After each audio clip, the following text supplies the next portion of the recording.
하나님 말씀 우리 함께 보도록 하겠습니다. 오늘 우리에게 주시는 말씀은 베드로전서 3장 13절에서 17절 말씀입니다.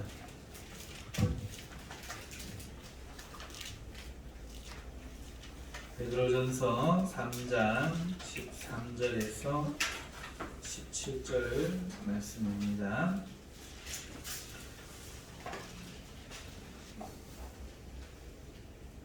잘 썼으면 우리 함께 합독하시겠습니다. 또 너희가 열심으로 선을 행하면 누가 너희를 해하리요. 그러나 너희를 위하여 고난을 받으면 복 있는 자니 그들이 두려워하는 것을 두려워하지 말며 근심하지 말고 너희 마음에 그리스도를 주로 삼아 거룩하게 하고 너희 속에 있는 소망에 관하여 이유를 묻는 자에게는 대답할 것을 항상 준비하되 온유와 두려움으로 하고 선한 양심을 가지라. 이는 그리스도 안에 있는 너희의 선행을 욕하는 자들로 그 비방하는 일에 부끄러움을 당하게 하려 함이라. 선을 행함으로 고난받는 것이 하나님의 뜻일진데 악을 행함으로 고난받는 것보다 나으니라. 아멘. 할렐루야. 우리를 구원하신 하나님을 찬송합니다. 이렇게 구원의 자리에 나오신 복된 여러분들을 주님의 이름으로 사랑하며 환영합니다. 오늘 본문의 말씀 가지고 마음에 그리스도가 있다면 두 번째 시간으로 하나님의 말씀을 증거하도록 하겠습니다. 예수님을 믿고 나면은요, 확 변하는 사람들이 있어요. 믿고 나서 믿기 전과 차이가 많이 나는 게 좋은지 많이 안 나는 게 좋은지는 뭐라고 한마디로 정의할 수는 없습니다만은 다를 수가 전과 같을 수는 없겠죠. 전혀 달라지는 삶 때문에 그럴 것입니다.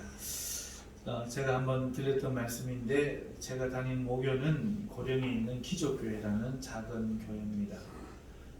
그 교회에 어느 날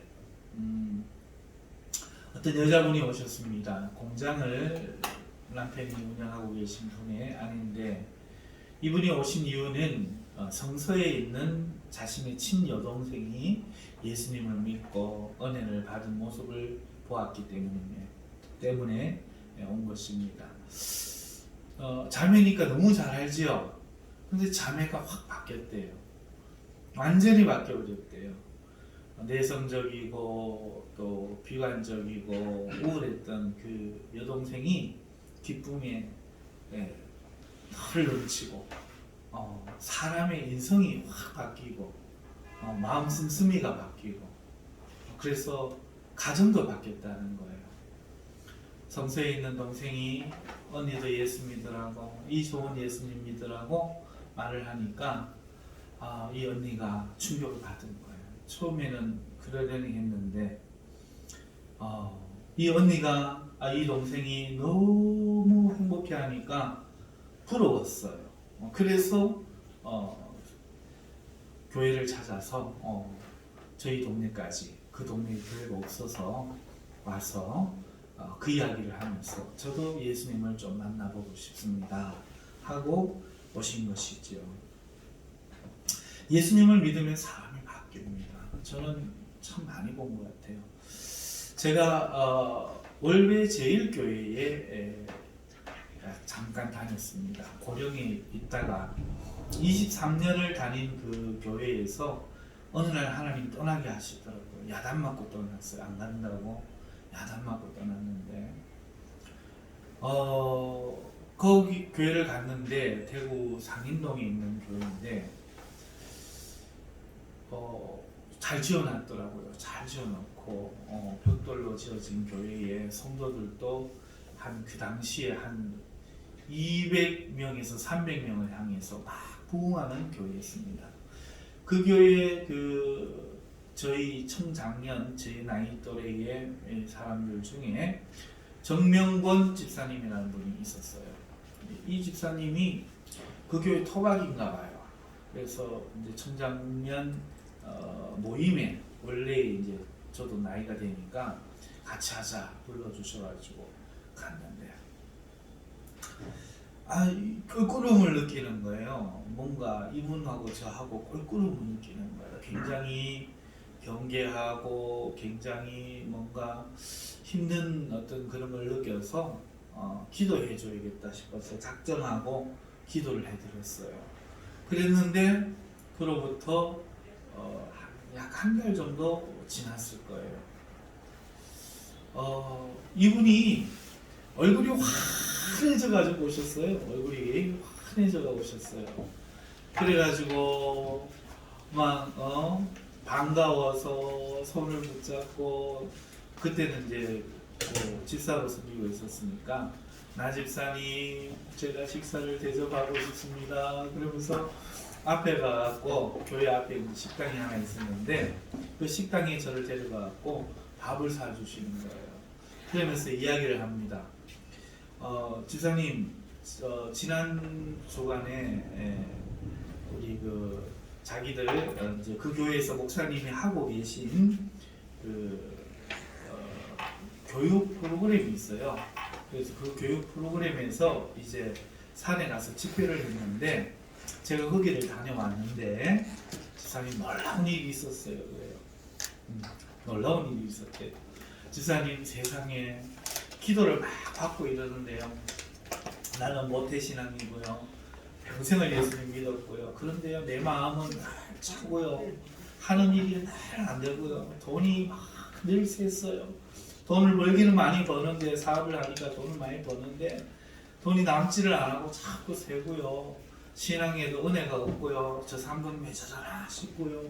그랬어요. 그런데 지난주에 가갖고 집회를 하는데 목사님이 기도 받으라고 나오라 하는데 저는 뭐 기도도 받으면 뭐해? 그러고 앉아 있는데 목사님이 너 나와 너 그러더래요.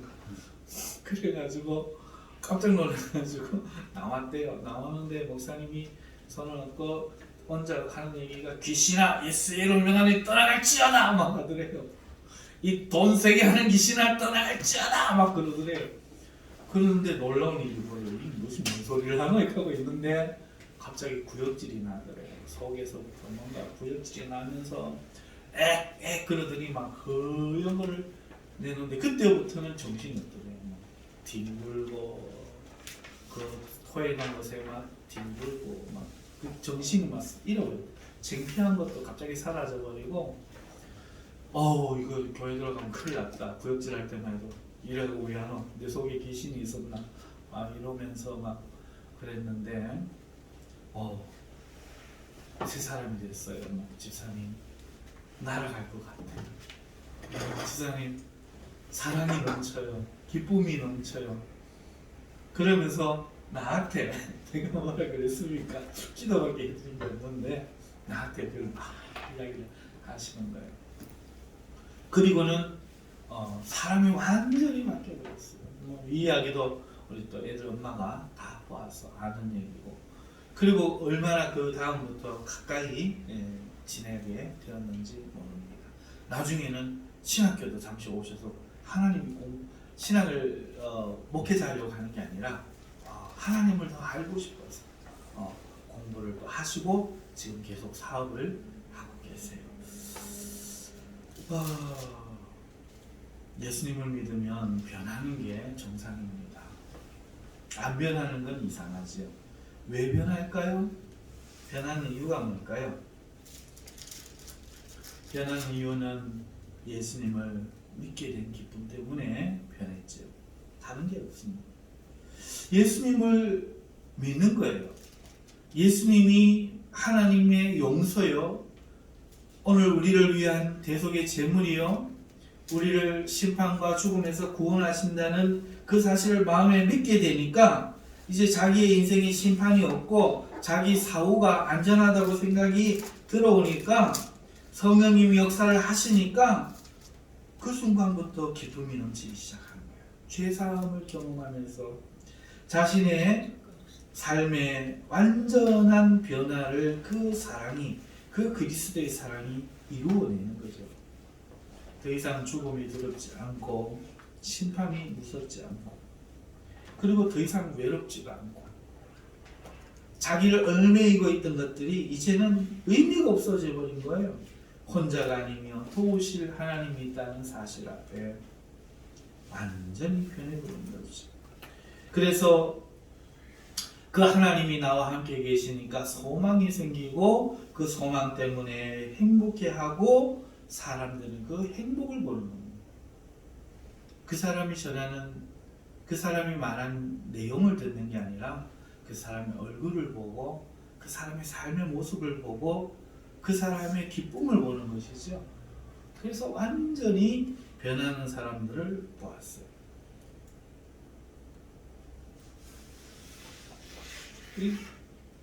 멀리 갈 것도 없어요. 우리 할머니, 우리 어머니, 이 변한 내용을 보면요,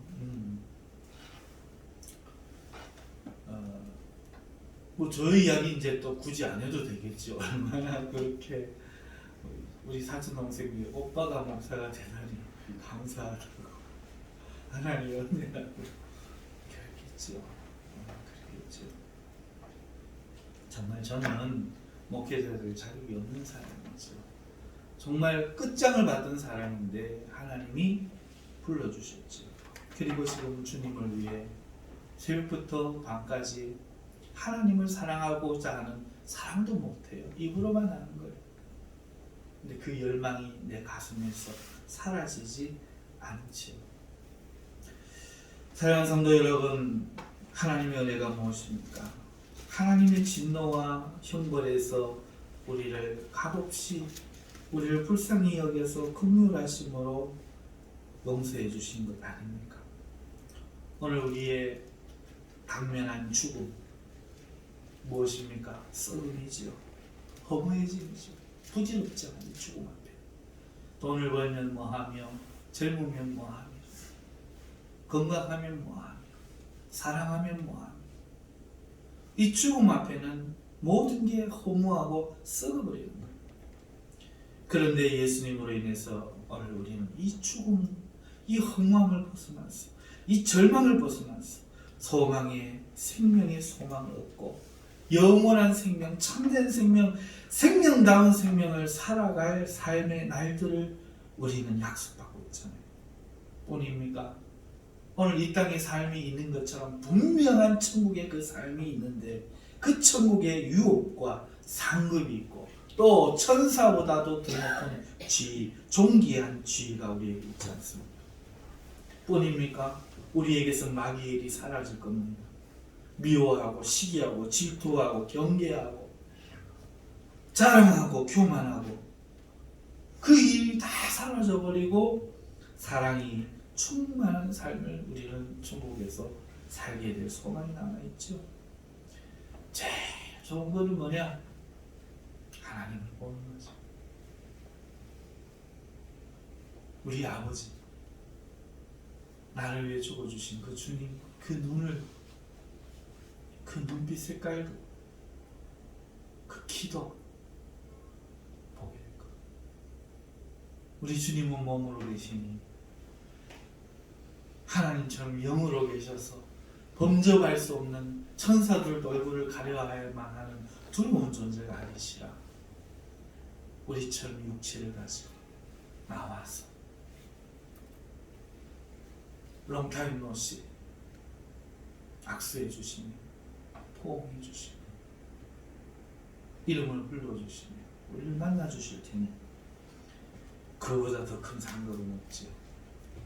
나를 위해 찔린 손과 발을 우리가 확인해 볼 수 있겠죠. 그분의 따스한 음성을 들을 수 있을 겁니다. 그리고 그 주님에게 우리는 묻고 또 듣고 답하고 배워가겠죠. 하나님에 대해서. 여러분, 이 소망을 가졌다는 것이 얼마나 힘인지 몰라요. 이 세상 전부를 보면, 이 세상에서 노력하면서 살다 보면 절망밖에 느끼는 게 없는데 진짜 삶이 이 현생 이후의 내세에 우리에게 기다리고 있다는 사실, 그리고 그 삶이 참으로 소망과 감사의 삶이 된다는 사실, 그 소망이 오늘 우리를 힘있게 하고 모든 것을 이겨내게 합니다. 성도가 가진 이 소망은요, 모든 절망을 이기게 해요. 사람은 절망 때문에 죽는 게 아니에요. 절망할 환경 때문에 죽는 게 아닙니다. 소망이 없어지면 죽는 겁니다. 살 소망이 없으면 7억을 가지고도 자살을 하더라고요. 아파트가 2채밖에 안 남았대요. TV 뉴스에도 나왔잖아요.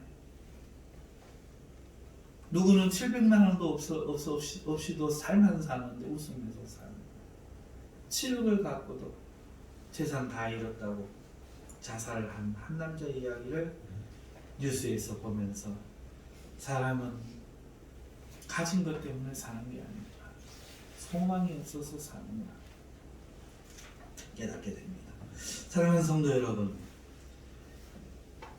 소망이 있는 성도는 이 세상 모든 것을 이겨낼 수 있어요. 오늘 본문에서 우리가 본문을 읽었지만 사람들이 왜 당신 그렇게 소망을 갖습니까? 왜 물어봅니까? 이 이유 때문에 물어보죠. 도대체 어떻게 웃을 수가 있고, 어떻게 감사할 수가 있고, 어떻게 그렇게 태어날 수가 있고, 어떻게 그렇게 평안할 수가 있습니까? 물어볼 수밖에 없는 거지. 들어보시오. 예수 그리스도가 누군지 신학적으로 설명해 주겠소. 아무리 해봐야 의미가 없지요. 예수님을 만나야, 예수님을 믿음으로써 만나야, 예수님을 믿음으로써 마음에 그리스도를 주로 모셔야 이 일이 일어나는 거예요. 오늘 이 5가지 행위 중에 중간에가 뭐죠? 내 마음에 그리스도를 주로 모신 그 이유 때문에 지난주 설교의 그 두 부분, 오늘 지금 말씀드리고 있는 소망을 묻는 자에게 대답을 가지게 하고 또 선한 양심을 가져라 하는 이 일이 있는 것 아니겠습니까? 사랑하는 성도 여러분, 우리의 가진 소망은 결코 작은 게 아닙니다.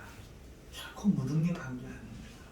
오늘 우리가 가진 이 소망은 사람을 정말 믿기만 한다면, 정말 바라고 산다면 확 바꾸어 버릴 능력이 있습니다. 성령께서 그 소망 가운데 역사하시고 오늘 우리의 모든 절망들을 허무한 것으로 만들어 버리시고 소망을 생생한 생기로 만드셔서 날마다 그 생기를 숨쉬면서 살아갈 수 있게 만드시는 성령님이 계시기 때문에 마음에 예수 그리스도를 주로 삼으면 오늘 우리는 이 세상을 살아도 천국의 삶을 살 수가 있는 것입니다. 그래서 사람들이 이 소망을 물을 때에 우리는 그 소망을 전할 수 있는 그 대답을 준비해야 돼요. 여러분 그 안희숙 씨라는 사람을 아세요? 일제 강점기에 살았던 신앙인입니다. 죽으면 죽으리라 하는 그 책의 저자이기도 하고요. 일본 사람들이 우리나라에 들어와서 대한민국의 민족성을 완전히 말살시켜가지고 자국민의 노예가 되도록, 자국민의 씨를 받는 씨바지가 되도록 만들려고 계획을 했어요. 참 악하지요. 자, 그런데 안 되는 거예요. 성씨를 개명하고 머리를 자르게 하고 뭐 해도 안 되는 거예요. 왜 안 되냐 봤더니 기독교인들 때문이었어요. 기독교인들이 해결치가 안 되는 거예요. 한국에 교회가 얼마나 그 부흥을 하는지 기독교인들이 힘을 막 쏟아서 하니까 아무리 해도 일본 사람이 될 리가 없는 거예요. 일본 사람들은 수많은 신들을 섬기거든요. 신사를 참배하거든요. 그런데 기독교인들은 아무리 머리를 깎아놔도 성을 계명해도 하나님 한 분만 딱 섬기니까 일본 사람으로 동화될 수가 없는 거예요. 그래서 이 신앙을 말살하지 않으면 안 되겠다 생각을 한 거예요. 그래서 신사를 데리고 가서 그 자신들의 신에게 참배하려고 교회마다 강요를 했죠. 그런데 많은 사람들이 이 신사 참배에 동참했지만 안희숙 씨와 신앙 있는 많은 사람들이 또한 이것을 거부했습니다. 그래가지고 이 안희숙 씨도 평양 형무소에 갇히게 되었어요. 많은 고문을 받고 얼마나 참 그 감옥에서의 그 간증이 죽으면 죽으리라의 이야기에 절절하게 들어있는지 몰라요. 그녀가 갇혔을 때 평양 형무소에 갔을 때 많은 것이 힘들었지만 밤마다 다른 수감실에서 들려오는 어떤 아주 고약한 괴성 때문에 그녀는 잠을 잘 수가 없어서 특별히 괴로웠다고 합니다. 어느 순간부터 어느 날부터 막 그 소리가 들려오는데 이 소리가 너무 날카롭고 막 사람의 심령을 후벼 파니까 잠을 들 수가 없는데 나중에 그녀가 누구이며 또 왜 그렇게 개성을 지르는지를 이제 간수에게 안희숙 씨가 듣게 되었습니다. 이유를 들어보니까 이 여자는 만주에 살던 여자예요. 만주 여인인데 살인죄로 수감되었다고 합니다. 이 만주 여자는 남편이 있었는데 남편을 두고 외간 남자와 눈이 맞은 거예요. 그래가지고 남편을 죽여서 토막을 냈습니다. 뭐 자세한 상황은 알 수 없겠죠. 토막을 내가지고 압록강에 버렸습니다. 그래서 이제 그 죄로 잡혀서 이제 사형이 언도된 거죠.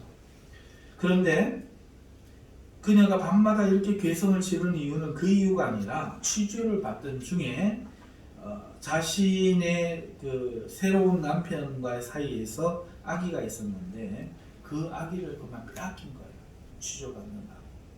그런 바람에 그만 미쳐버린 거죠. 그래서 밤마다 그렇게 소리를 지릅니다. 그래서 이야기를 들은 이 안희숙 씨는 그 여자를 위해서 기도해 주다가 하루는 간수에게 자기 방으로 그 여자를 옮겨달라고 부탁합니다. 안희숙 씨가 너무도 신앙적으로 성실하고 선한 양심으로 사니까 간수장도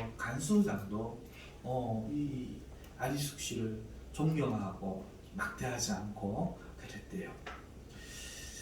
자, 그렇게 해서 그 여인을 이제 자신의 방으로 수감된 방으로 이제 데리고 오게 되었는데 그날부터 안희숙 씨는 주님의 마음으로 그녀를 돌보기 시작했습니다. 정신이 정상이 아니죠.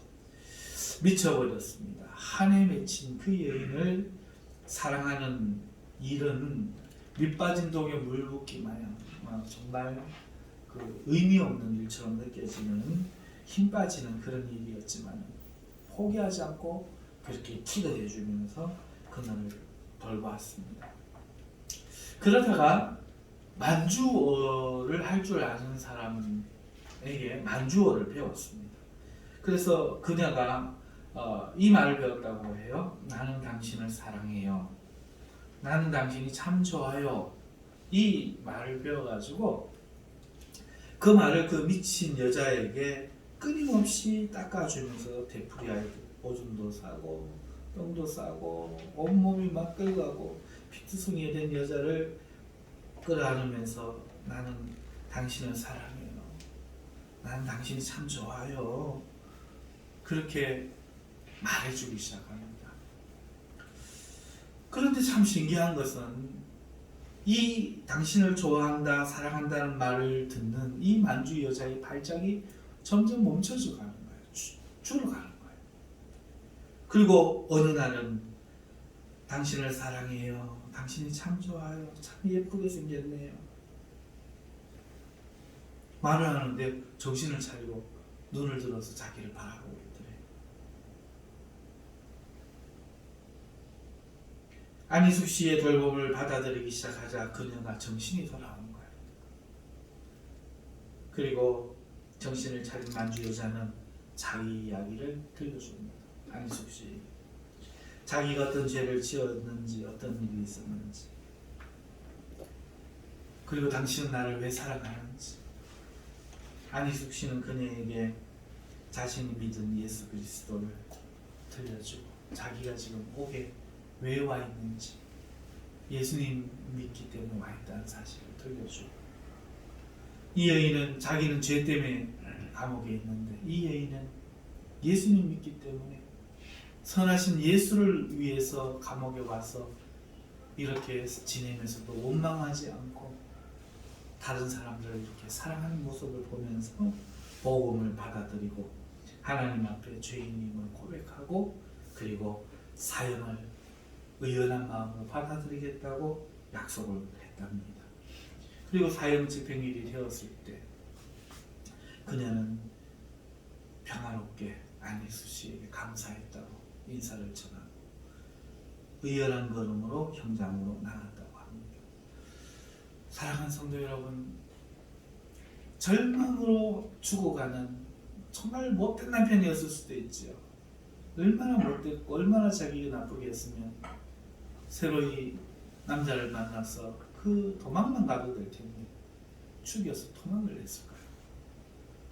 사랑하는 아이를 빼앗기고 미쳐버린, 삶의 소망이 끊어져 버린, 정신줄을 놔버린 이 여인을 돌아서게 한 것은 예수 안 믿으면 지옥 가고 예수 믿으면 천국 간다는 이런 내용이 아니었어요. 예수 그리스도의 사랑이었죠. 그녀를 안고 품고 그녀를 위해 눈물 흘리고 기도해주는 그 주님이 마음의 그리스도가 되어 계셨기 때문에 그 사랑만이 그녀를 정신을 돌아오게 만들 뿐만 아니라 그녀도 구원받게 만들 수 있었던 것입니다. 이 선한 양심을 가지고 이 소망을 세상에 전해야 할 이유가 여기에 있는 것이죠. 선한 양심. 네 돈 안 떼먹었어. 나는 너에게 욕 안 할 거야. 이 정도의 양심이 아니라 내가 복음을 전하지 않으면, 내가 사랑하지 않으면 죽을 수밖에 없는 세상 사람들에 대한 선한 양심. 이걸 가지라는 거죠. 예수님 나를 위해 선한 양심을 가지고 죽어주신 그 그리스도가 아니었다면 오늘 예수라고 하지 않고 그리스도를 마음에라고 예수라는 이름을 싹 빼버렸잖아. 왜? 그리스도는 구원자거든요. 구원자가 뭔가요? 나를 죽을 나를, 정말 죄가 정말 있는 나를 위하여 죽어주려면 나 때문에는 할 수 없잖아요. 예수님의 선하심 때문에 할 수밖에 없는 거잖아요. 그러니까 그리스도라는 이름으로 말하는 그 그리스도를 주로 마음에 모셨다면 선한 양심을 가져라. 주님의 약속을 믿는다면 선한 소망을 가져라 말씀하고 그 선한 소망을 전하라 말씀하고 있는 거예요. 왜 선한 양심을 가져야 합니까? 우리의 삶을 위선으로 몰아가고 비방하는 세상 사람들 때문이잖아요. 그들은 배 아픈 사람들이에요. 우리가 천국 가는 게 배 아픈 사람들이에요. 남 잘 되는 게 배 아픈 사람들이에요. 우리의 적진에 있는 사람들이에요. 아무리 우리가 죄를 안 지어도 우리가 꼴보기 싫은 사람들이에요. 그냥 일반적인 양심으로는 그들에게 미울 뿐이에요. 우리가 받은 구원 자랑해봐야 죽이고 싶은 사람일 뿐이에요. 그런데 선한 양심, 예수님처럼 이 안희숙씨처럼 그를 불쌍히 여기는, 내가 아니면 사랑해 줄 사람이 없다는, 내 안에 그리스도를 생각하지 않고는 할 수 없는, 내 마음으로는 할 수 없는 사랑, 내 마음의 사랑이 아니라 그리스도를 주로 모신 주님의 사랑 때문에 나의 적인 나를 미워하는 그 사람을 위하여 기도하고 사랑하고 희생하고 그를 품을 때에 그 비방이 멈추어지고 우리를 바라보고 우리를 통해서 예수님을 발견하는 것이지요. 사랑하는 성도 여러분, 2021년 한 해 우리 목회자로서 저는 우리 교회의 성도들에게 1인 한 사람 꼭 전도하자 하는 새해 목표를 세웠습니다. 사랑하는 성도 여러분, 우리 교회 부흥시키자는 얘기가 아닙니다. 우리의 사랑으로 한 영혼을 살립시다.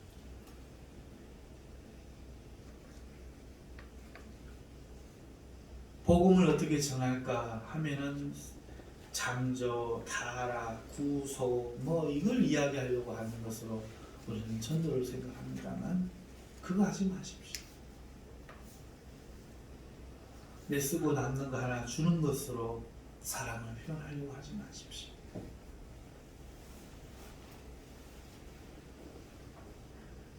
내 마음의 그리스도를 주로 삼아 그 선한 양심을 붙들고 선행하기를 열심히 하되 고난받기까지 희생하기까지 마다하지 않으면서 한 영혼을 내가 아니면 구원할 수 없는 마음으로 그렇게 사랑하여 마침내 2021년 한 해에는 천하보다 귀한 한 영혼을 구원하는 여러분 되실 수 있기를 바랍니다. 이 소망을 전하지 않으면 악한 사람인 거죠.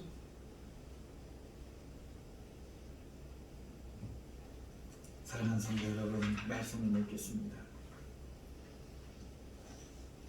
오늘 우리는 그리스도의 사랑에 빚진 자들입니다. 오늘 우리는 베드로 사도의 말씀처럼 예수 그리스도를 마음의 주로 모셨기 때문에 오늘 우리는 그 사랑에 매여서 그 사랑 때문에 살아가는 자들이지. 그리고 우리처럼 그 사랑이 필요한 사람들이 우리 주위에 있고 세상이 그들입니다. 그들은 정의롭지 않습니다. 그들은 이 만주 여인처럼 그럴지도 모릅니다. 그렇다 할지라도 오늘 우리는 의를 위하여 감옥에 갇힌다 할지라도 원망하고 불평할 게 아니라 그리스도의 사랑으로 이 세상을 사랑해야 됩니다. 교회 와서 충성하려고 하지 마시고 세상으로 가서 그리스도의 모습이 되십시오. 여러분의 표정, 여러분의 말, 여러분의 기쁨, 여러분의 행복, 그것을 통하여 그리스도를 보여주십시오. 여러분의 희생, 여러분의 섬김, 여러분의 뜨거운 눈물을 통하여 그 온 마음을 넣으십시오. 나간 정신을 돌아오게 하십시오. 그래서 여러분 마음에 있는 예수님이 2021년 한 해는 활짝 웃으시는 한 해가 될 수 있기를 주님의 이름으로 축원합니다. 기도하겠습니다.